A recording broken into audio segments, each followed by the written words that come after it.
መንፈሳዊ ባለጠግነት ማለት ምን ማለት ነው? መንፈሳዊ ባለጠግነት ማለት ምን ማለት ነው? ከእግዚአብሔር ለአማኞች ወይም ለክርስቲያኖች ሁሉ የሚሰጥ ጸጋ ስጦታ ነው።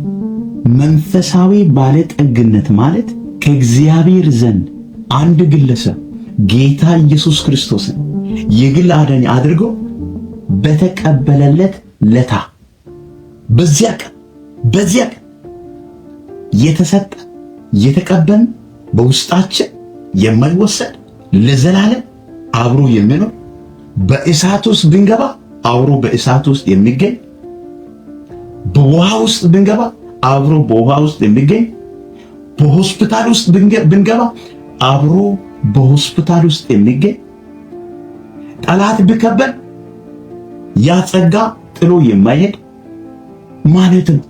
ብዙ ቅዱሳን በዚህ ጸጋ እግዚአብሔርን በማገልገል ተባርኳል። ብዙ ክርስቲያኖች ነጮች፣ ጥቁሮች፣ ቻይኖች፣ ኤዥያን እያንዳንዱ ሰዎችም አምጥቼ ማሳየት ይችላል። በኢትዮጵያ ውስጥ በዚህ ጸጋ የተባረኩ ነቢያቶች አሉ።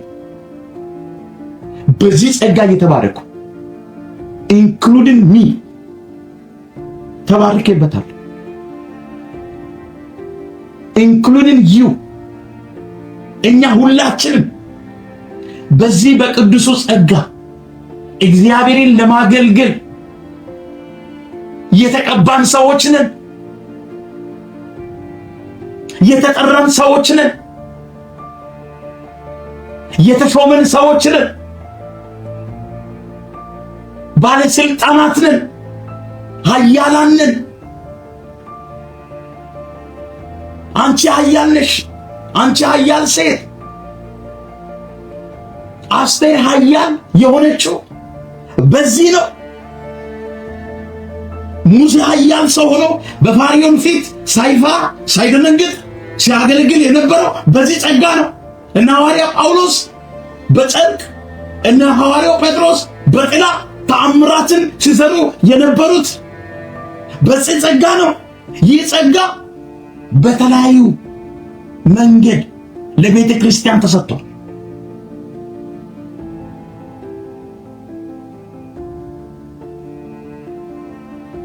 ለቤተ ክርስቲያን ተሰጥቷል። ላንቺ ተሰጥቷል።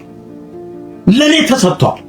ይህ ጸጋ ባለጠግነት ለአገልግሎት ብቻ ሳይሆን የተኛውን መከራ የተኛውን ፈተና እንድንቋቋም ያደርጋል።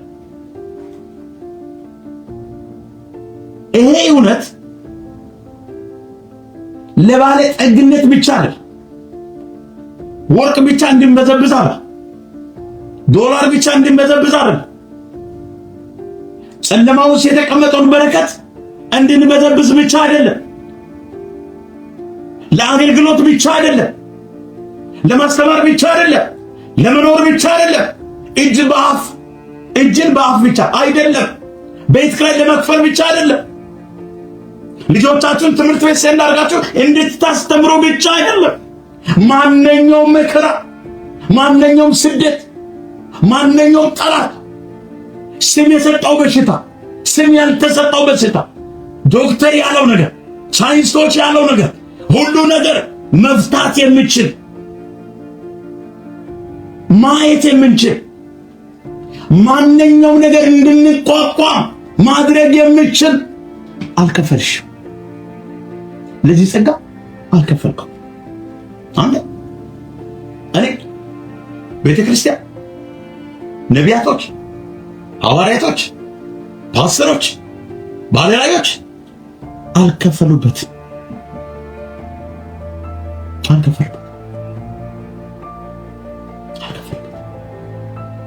በነፃ ተሰጠ።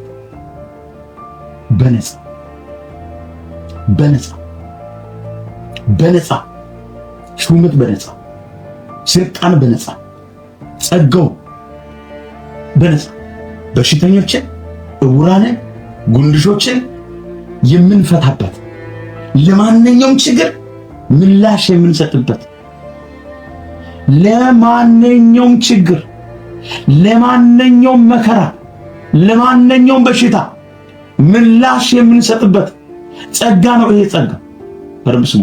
ላንብብ አንድ ቦታ እንደዚህ ነው። ዮሐንስ ራእይ ምዕራፍ 2 ላይ እንደዚህ ነው።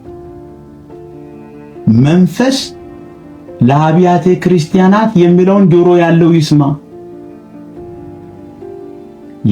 ዮሐንስ ራእይ ምዕራፍ 2:7 ጀምሬ እያነበብኩ ነው። እናንተም ሁሉን አንብቡ።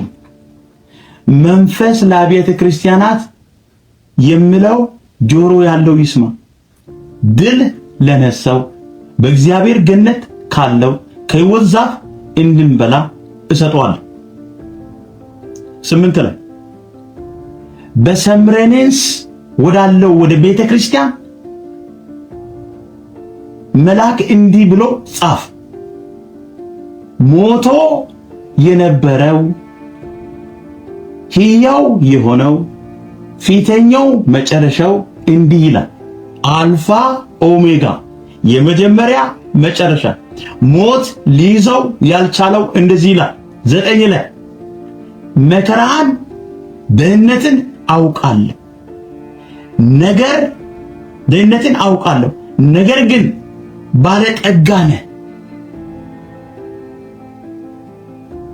ምን ባለጠጋ ነህ?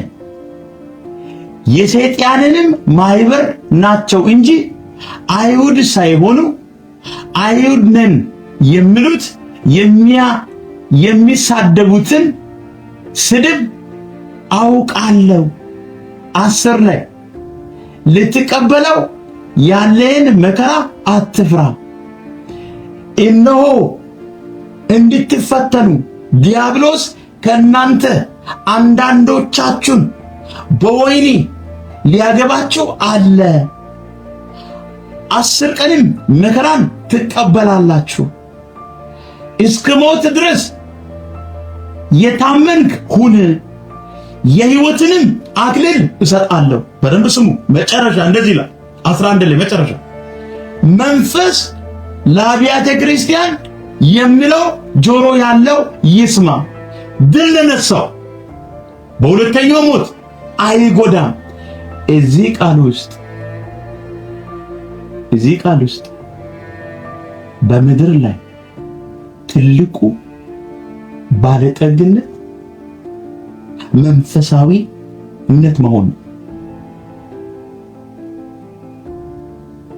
ይህን ቃል ሄዳችሁ አንብቡ። በየትኛው በአሜሪካ ኑር፣ በካናዳ ኑር፣ በሰማይ በጠፈር ኑር፣ እግዚአብሔር ዛሬ እየተናገረ ያለው ነገር ምንድነው? በምድር ላይ ትልቁ ስኬት፣ ትልቁ ክብር፣ ትልቁ ታድሶ፣ ትልቁ ኃይል፣ ትልቁ በምድር ላይ ምን ይላል? ባለጠግነት። የምን ባለጠግነት? መንፈሳዊ ባለጠጋ መሆን ሁሉ ነክ ማለት ነው። ሰማያዊ፣ ምድራዊ። እጆቻችሁ ላይ በረከታል፣ በአንድ ቤቶቻችሁ በረከታል።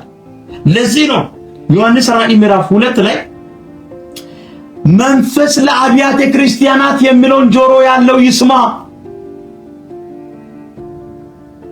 ድል ለነሳው በእግዚአብሔር ገነት ካለው ከሕይወት ዛፍ እንዲበላ እሰጠዋለሁ። እግዚአብሔር መስማት የመንፈሳዊነት መሰረት ነው።